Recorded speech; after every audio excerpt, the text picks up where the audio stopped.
زی خو دې ته ونه کتل چې ما خو دا سپین ږیري پلار وشرموم زما خو د عزت پلار و د هغه سترګې مې د لګولو نه کړې دی به په جومات کې خلکو سره څنګه ودرېږي دی په جنازه کې خلکو سره څنګه ودرېږي دی به په قوم قبیله کې چې خلکو سره ناستي څنګه به ناستي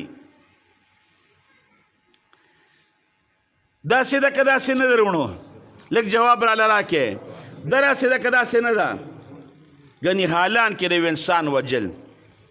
قسم په خدای د الله نه خو اول زه یېرېږم نو سیبه نن سبا د وقضا ربک الا تعبدوا الا ایاه وبالوالدین احسانا د مور او پلار په وینه دی ګزاره کې وینه وې درکوي یاره د ګردو بیمار دی مور یې ورته وي خیر دی بچې زمانه دا ګرده واله ځان ته ولګوه اینې یې کار پرېښی دی خیر دی بچې زما د اینه ځان ته ولګوه او چې زوی صاحب بیا نوکر شي هغه بیا د هغې ښځې شو د الله دپاره دا جینکې او دا لکان په دې مور او پلار باندې رحم وکړئ رحم چې